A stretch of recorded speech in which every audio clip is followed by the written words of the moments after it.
ചോറ് എടുത്തിട്ടുണ്ട്. അതിലേക്ക് ഇങ്ങനെ അങ്ങോട്ട് ഒഴിച്ച് കൊടുത്തിട്ട്. ഹലോ കൂട്ടുകാരെ, എല്ലാവർക്കും നമസ്കാരം. അപ്പോൾ ഇന്നത്തെ വീഡിയോയിലേക്ക് ഏവർക്കും സ്വാഗതം. അപ്പോൾ ഇന്ന് ഞായറാഴ്ചയാണ് കേട്ടോ. എല്ലാവർക്കും നല്ലൊരു ദിവസം ആശംസിക്കുന്നു. അപ്പോൾ ഇന്ന് നമുക്ക് കശുവണ്ടി കിട്ടി. അപ്പോൾ ഇത് നമുക്ക് പറിക്കുന്ന വീഡിയോ എടുക്കാൻ പറ്റിയില്ല. നമ്മുടെ കൊച്ചുവൻ പറിച്ചുകൊണ്ട് വന്നതാണ്. അപ്പോൾ നമുക്ക് ഇന്ന് ഇത് വെച്ചിട്ട് ഒരു അടിപൊളി ഒരു തീയിലങ്ങ് വെച്ചാലോ. നേരെ വീഡിയോയിലേക്ക് പോകാം. കാരണം എൻ്റെ ചീരയൊക്കെ ഞാൻ ഇവിടെ ഞാനല്ല പാവി കേട്ടോ, നമ്മുടെ കൊച്ചുമോനാണ് കൃഷിയിലേക്ക് തിരിഞ്ഞിരിക്കുകയാണ്. അപ്പോൾ ഇനി ഇത് വളർന്ന് നമുക്ക് തോരനൊക്കെ വെക്കുന്ന ഒരു വീഡിയോ ആയിട്ട് വരാം കേട്ടോ. അപ്പോൾ നമുക്ക് തീയിൽ വെക്കാം. അപ്പോൾ നമുക്ക് തീയിൽ വെക്കാൻ ആവശ്യമായ തേങ്ങ തിരുമ്മി എടുത്തിട്ടുണ്ട്. പിന്നെ അതിനകത്ത് കറിവേപ്പിലയും കൊച്ചുള്ളി അരിഞ്ഞിട്ടിട്ടുണ്ട്. ഇത് നമുക്ക് നന്നായിട്ടൊന്ന് വറുത്തെടുക്കാം.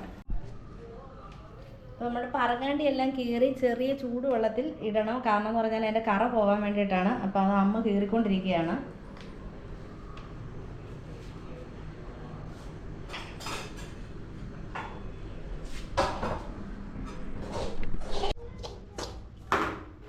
അപ്പോൾ നമ്മുടെ തേങ്ങയൊക്കെ നന്നായിട്ട് മൂത്ത് കിട്ടിയിട്ടുണ്ട്. അപ്പോൾ ഇതിലേക്ക് ഇനി നമുക്ക് മുളക് പൊടിയും മല്ലിപ്പൊടിയൊക്കെ ഇട്ട് കൊടുക്കാം. ആദ്യമേ തന്നെ ഞാൻ മല്ലിപ്പൊടി ഇട്ടു. ആവശ്യത്തിന് മുളക് പൊടിയും കൂടെ ചേർത്ത് കുറച്ച് മഞ്ഞൾപ്പൊടിയും കൂടെ ഇട്ട് കൊടുക്കാം. മഞ്ഞൾപ്പൊടിയും കൂടെ ഇട്ടു. നമ്മളിത് ആകെ കൊച്ചുള്ളിയാണ് ഇട്ട് വെക്കുന്നത്. അപ്പം നമ്മുടെ കൊച്ചുള്ളി എല്ലാം പൊളിച്ചെടുത്തിട്ടുണ്ട്. കഴുകിയെടുത്ത് നമ്മൾ അരിഞ്ഞുകൊണ്ടിരിക്കുക. അപ്പോൾ നമ്മൾ തീയലിന് തേങ്ങ വറുത്തത് അരച്ച് എടുത്ത് മാറ്റിയിട്ടുണ്ട്. നമ്മൾ നല്ല ഉണക്ക തേങ്ങ എടുക്കുകയാണെങ്കിൽ നമുക്ക് വെള്ളമൊന്നും ചേർക്കാതെ ഇതുപോലെ അരച്ചെടുക്കാം. ഒരു ശകലം പോലും വെള്ളം ഞാൻ ചേർത്തിട്ടില്ല.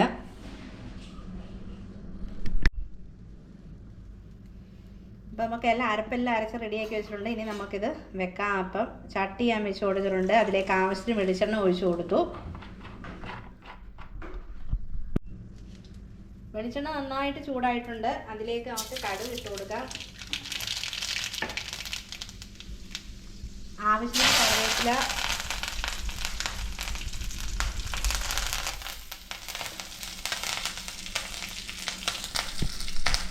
ഇതിലേക്ക് നമുക്ക് 2 വറ്റൽമുളക് കൂടെ ഇട്ടാം.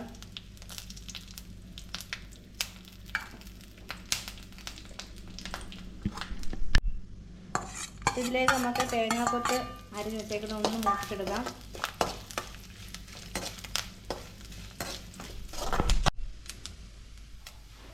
നമ്മുടെ തേങ്ങ ഒന്ന് റോസ്റ്റായി വന്നിട്ടുണ്ട്. അതിലേക്ക് നമ്മുടെ കൊച്ചുള്ളി അരിഞ്ഞതും ഒരു പച്ചമുളകേ എടുത്തിട്ടുള്ളൂ. കാരണം ഭയങ്കര എരി ആയതുകൊണ്ട്. അപ്പോൾ അതുകൂടെ നമുക്കൊന്നിട്ട് വഴറ്റിയെടുക്കാം.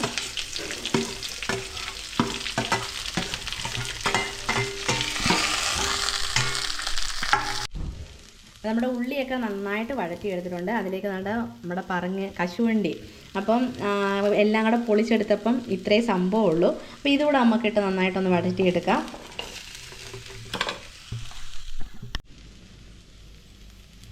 അപ്പോൾ നമ്മുടെ കശുവണ്ടിയും കൊച്ചുള്ളിയും എല്ലാം നന്നായിട്ട് റോസ്റ്റായിട്ട് നല്ല വഴറ്റിയെടുത്തിട്ടുണ്ട്. ഇനി ഇതിലേക്ക് നമുക്ക് അരച്ച് വെച്ചിട്ട് നമ്മുടെ അരപ്പങ്ങ് ചേർത്ത് കൊടുക്കാം.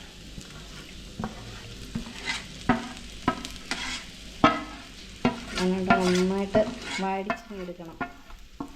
നല്ല ഉണക്കത്തേങ്ങയായിരുന്നു കേട്ടോ. അതുകൊണ്ടാണ് ഇത്രയും നല്ല പെർഫെക്റ്റായിട്ട് കിട്ടിയത്.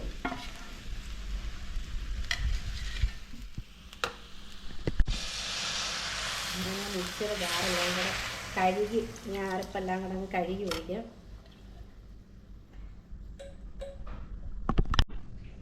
അപ്പോൾ ഞാൻ കുറച്ച് പുളി വെള്ളത്തിൽ ഇട്ടിട്ടുണ്ടായിരുന്നു. അതുകൂടെ നമുക്ക് പിഴിഞ്ഞ് ചേർക്കാം. ഇപ്പം ഇങ്ങനെ കലക്കി ചേർക്കുന്ന സമയത്ത് ഇങ്ങനെ ചേർക്കാം. അതല്ലാത്തവർക്ക് ഈ തേങ്ങ വറക്കുന്ന സമയത്ത് നമ്മളിൽ ചമ്മന്തിപ്പൊടിക്ക് തേങ്ങ അരയ്ക്കുന്ന സമയമുണ്ടല്ലോ, അങ്ങനെ അരച്ചെടുത്താലും മതി. ഇത് ഞാൻ കലക്കി ചേർത്തപ്പോൾ അതിൻ്റെ കൂടെ ചേർക്കുകയാണ്.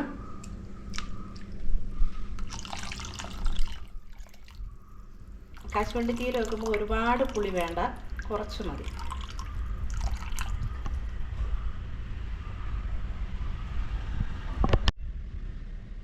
നമുക്ക് ആവശ്യത്തിന് ഉപ്പൂടെ ചേർത്ത് കൊടുക്കാം. ഇതെല്ലാം ഒന്ന് നന്നായിട്ട് ഇളക്കാം. ഈ സമയത്ത് തീ ഒന്ന് കൂട്ടി വെച്ച് കൊടുത്തിട്ടുണ്ട്. ഇനി ഇതെല്ലാം ഒന്ന് തിളച്ച് നല്ല സെറ്റായിട്ട് വരട്ടെ. അപ്പോൾ നമ്മുടെ കശുവണ്ടി തീയൽ സൂപ്പർ ടേസ്റ്റിലാണ് ഇവിടെ അടിപൊളിയായിട്ട് റെഡി ആയിട്ടുണ്ട്. അപ്പോൾ നിങ്ങൾക്ക് ഇത് കിട്ടുവാണ് എന്നുണ്ടെങ്കിൽ ഒന്ന് വെച്ച് നോക്കുക. അപ്പോൾ ഞാൻ ഇതിനകത്ത് ഒരു ശകല ഉലുവാപ്പൊടിയും കൂടെ ഇട്ടിട്ടുണ്ടായിരുന്നു. അതിൻ്റെ വീഡിയോ എടുക്കാൻ പറ്റിയില്ല. അപ്പോൾ ഇന്നത്തെ ഈ വീഡിയോ എല്ലാവർക്കും ഇഷ്ടമായി കാണുമെന്ന് വിശ്വസിക്കുന്നു. അപ്പോൾ ഇത് കാണുന്നതോടൊപ്പം തന്നെ എല്ലാവരും ഒന്ന് ഷെയർ ചെയ്യുക, സബ്സ്ക്രൈബ് ചെയ്യുക, ഫോളോ ചെയ്യുക, കമൻറ്റ് ചെയ്യുക. അപ്പോൾ നമുക്ക് അടുത്ത വീഡിയോയിൽ വീണ്ടും കാണാവുന്നവരെ എല്ലാവരും സുഖമായിട്ടിരിക്കുക. നമ്മൾ ചോറ് എടുത്തിട്ടുണ്ട്, അതിലേക്ക് ഇങ്ങനെ അങ്ങോട്ട് ഒഴിച്ച് കൊടുക്കും.